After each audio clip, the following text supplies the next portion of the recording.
everybody. I'm here with all of our artists at CIG for a little roundtable discussion. Brian Brewer, Chris Smith, Elijah Wood, Jeff Cabot, Chris Olivia, and Mark Skelton. Who? Yeah. So Chris actually heads up the team of artists as our Chief Visual Officer. And right now we're all crunching on the 300i. Right. So tell us how the process works for us to deliver come Friday. Oh, this Friday? What? How did this happen? Well, no, it's sort of something that we have to do on a regular basis as far as getting brochures and commercials out to sort of like highlight what the various ships are. So in between the process of like building everything for the game and all the artists like working on the actual assets for the game, we have to sort of like focus on getting the marketing tools out. But it all sort of goes towards finalizing the assets for the game and stuff. We sort of have daily reviews to where we go around and sort of like kind of see where everything is at and sort of make sure that there's a consistent vision and everything. But I mean, everybody here is like considered leads, so they're all talented enough to sort of like keep things on a high quality level. So Brian, what tools do you use, and what's your process for getting your work over to Chris? Well, I'm generally handed a ship, and I have no idea what I'm going to do because nobody's told me what needs to be done. So I generally work pretty close with Chris Smith here, and he usually highlights everything that needs to articulate on the ship. Some things are very obvious, like doors, but sometimes things that are like control panels in the cockpit, he highlights, hey, these should move this way, things should move that way. Sometimes he blocks in animations, and it's kind of a prototype, which I feed off of, and I go, let's go with that, whatever that idea happens to be. With the 300i, it's been a real learning process for us because a lot of us are still so new in the CryEngine. We're just we're trying to get down the pipeline, how to properly have things built and handed off to animation, how animation needs to set everything up to be properly exported to game. So there's a lot of that. One of the things that I did on the 300i was have to break apart a lot of components. Hydraulics for lifts, had to tear apart the ladder so it can animate proper. A lot of other games, we may not have that issue because we can rig the ship with a skeleton. But the way the CryEngine handles it is they're animated objects. So that's part of the learning curve. That's part of what has been a real challenge on this initial ship, which we are doing internally from start to finish.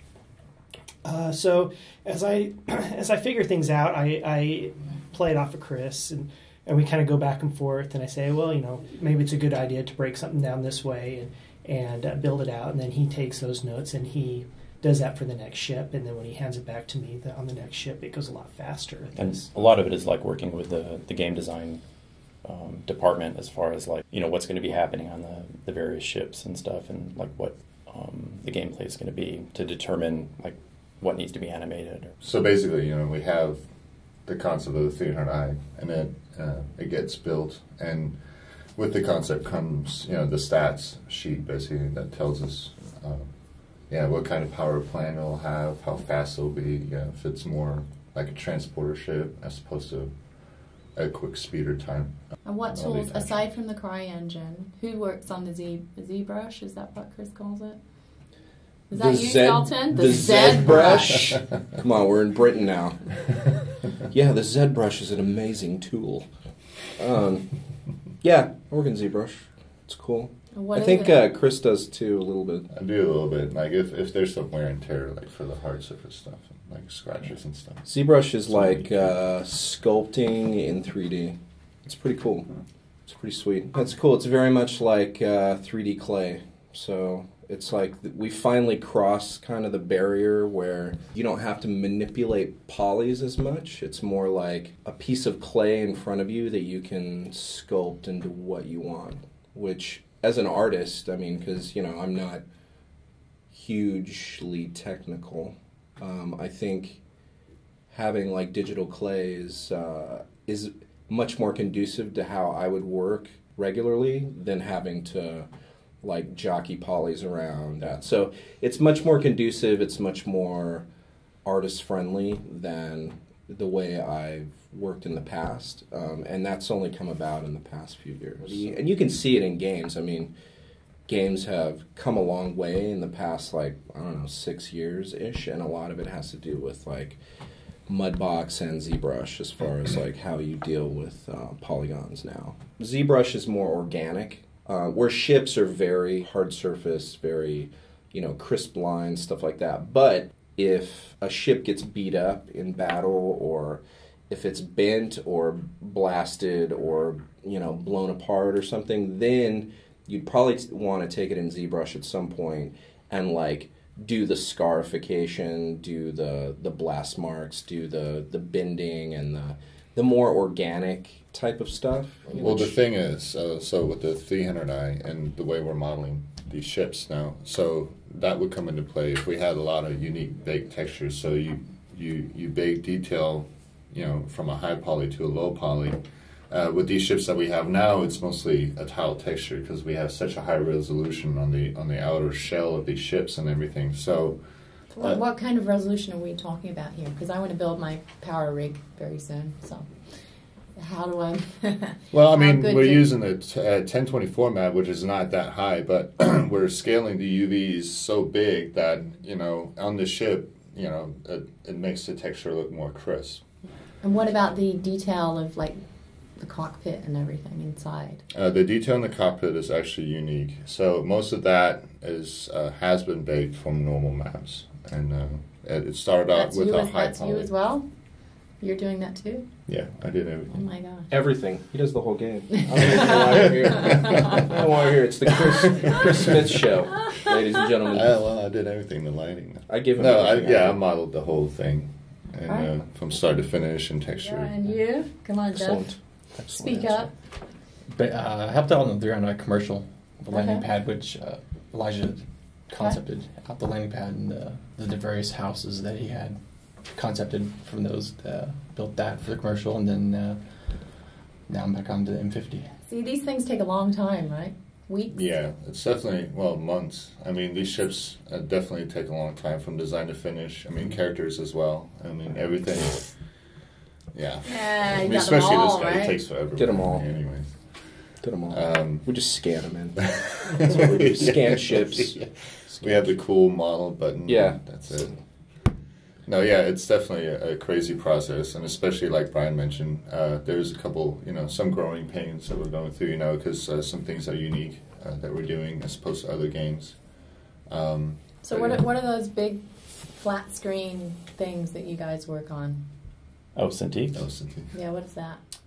Well, it's sort of geared towards like organic, either sculpting or painting. So, as a, sort of akin to like traditional drawing and stuff.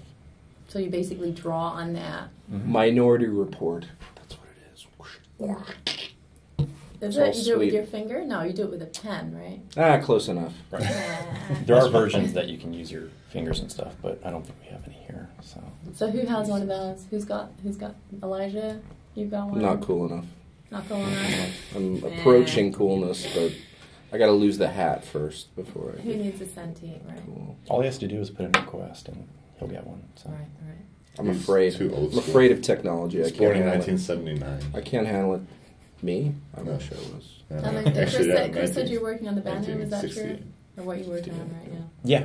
No, for like the live stream, there'll be like a new character release for the Banu. So. How long do these things take? When did you start that? About 3 years ago. What? No. No. Seemingly. That was the sex change operation. That was Well, no, that was 3 years ago. The basic sort of look is down, but we're trying to get sort of like the finished costume finished before the live stream. So Okay. yeah, no, it's hard to sort of put a number on things because there's like so many other things going on at the same time. Sort Right. of everybody's balancing Right. multiple things at the same time. Some people are an IL. I know Chris Roberts is an IL. Right. So how do you guys? What time does he wake up in the morning? What does he have for breakfast? What kind of question is that? Yeah, what is Well, it? he emails like at 5 a.m., so I'm just curious. He works till about 4 or 5 in the morning. Speedos. I work in Speedos. Yeah. British yeah. speed. They kind of release my creativity. All right, come on then. When are your best hours? Especially at Nude 4 or in the not nude? morning. When are your best hours, Mark? The weekend. The weekend? My best hours. Best hours? No, I don't know. It depends. I don't mind working during the day. I guess you know what? To an artist, it's like quiet. If you can have quiet for like a couple of hours, It's like about the flow, stay Yeah. in the Okay. flow. like uninterrupted craziness, then that's when you get the most work done. Obviously, I think that's with anybody though. Okay. But Chris, since you there's so agree much with that? crazy. Yeah, no, it's I mean, for an artist, it's hard to sort of like switch gears constantly, or like go to meetings or answer emails, when you're trying to like work on something specific. So it's good to have like a day interrupted to be able to concentrate on something. So I know that Chris says that the morning hours, early morning hours, are the best hours for him because nothing doing. And when I take sick days and just work from home, that's oh my God! God didn't like sick that. days, no sick days for you. Who's taking sick days? Cut.